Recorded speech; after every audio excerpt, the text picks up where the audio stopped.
I am Anne Boleyn, the second wife of Henry VIII, though you may know me as the mother of Elizabeth Fern, or the woman who ignited a religious revolution.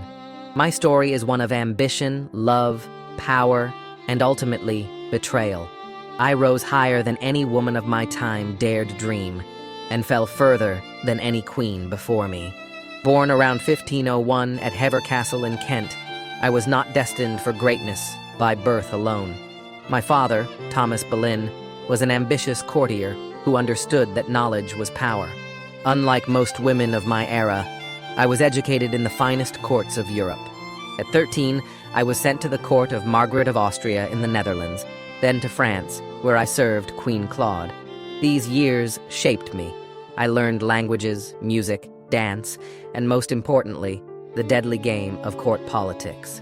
I returned to England in 1522, transformed from a country girl into a sophisticated woman who could match wits with kings.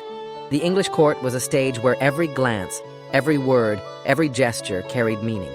I became a lady-in-waiting to Queen Catherine of Aragon, never imagining I would one day take her place. My beauty was noted, yes, but it was my intelligence and refusal to be merely another conquest that set me apart. Henry VIII was not just a king, he was a force of nature.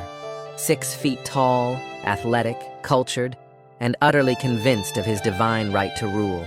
When his eyes fell upon me around 1526, I knew my life would never be the same. But I also knew that becoming his mistress would lead nowhere. If I was to have him, it would be as his wife and queen. For 6 years I held him at arm's length while he pursued me with unprecedented passion.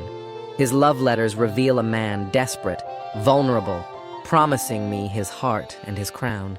I beseech you to let me know expressly your whole mind as to the love between us two. These were not the words of a king to a subject, but of a man to his equal. But our love was not just personal, it was political dynamite. Henry's marriage to Catherine of Aragon had produced no male heir, only the future Mary IV. His desperation for a son, combined with his desire for me, led him to seek an annulment from the Catholic Church. When Pope Clement VII refused, Henry made a decision that would reshape English history forever. The king declared himself supreme head of the Church of England. Monasteries were dissolved, ancient traditions shattered, and England broke from Rome after nearly 1,000 years. I was not merely the cause of this reformation, I was its driving force. I recommended reformist scholars, protected Protestant texts, and pushed for religious change.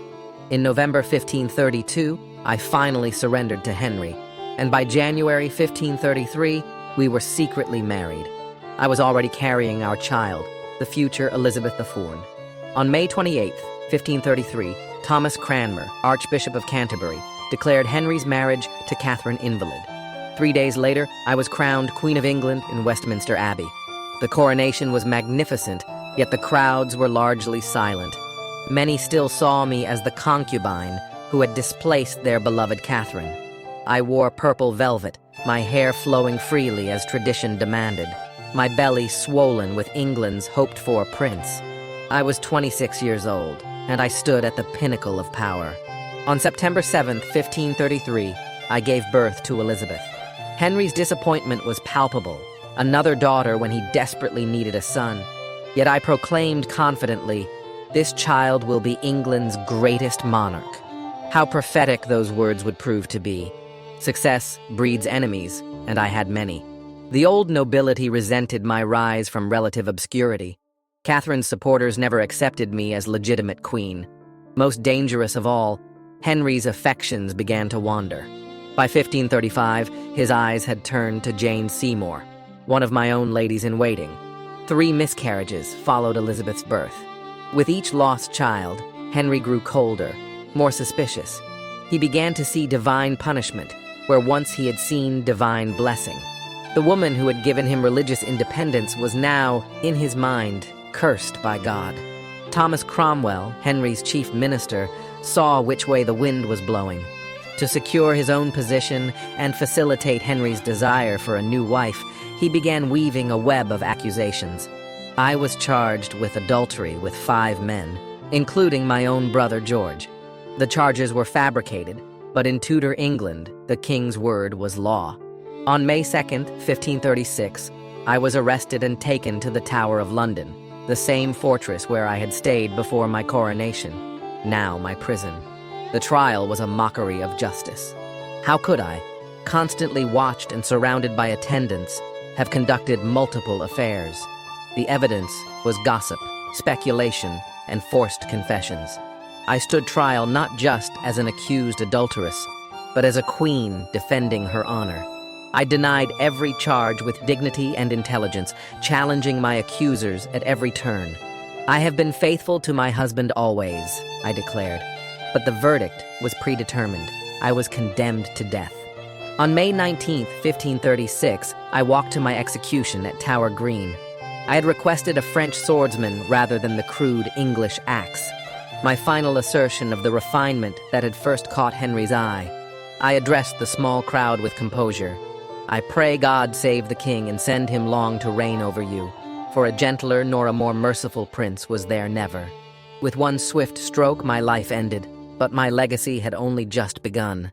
My daughter Elizabeth would rule England for 45 glorious years, defeating the Spanish Armada, patronizing Shakespeare, and establishing England as a global power. The Protestant Reformation I had championed would define English identity for centuries. I was vilified as a seductress, a witch, a homewrecker, but history has been kinder to me than my contemporaries were. Modern scholars recognize me as an intelligent, educated woman who shaped one of history's most significant religious and political transformations. I was not merely Henry's victim. I was an active participant in the creation of modern England. Though my life was taken, my blood runs through the veins of England's golden age. I remain etched in history, not just as a cautionary tale of royal marriage gone wrong, but as a catalyst for change, the echo of power, ambition, and the price of defying convention in a world ruled by men. I am Anne Boleyn. I changed the course of English history. I gave England its greatest queen. And though I was silenced by the executioner's sword, my voice echoes still through the centuries. The voice of a woman who dared to dream of power and who paid the ultimate price for that dream.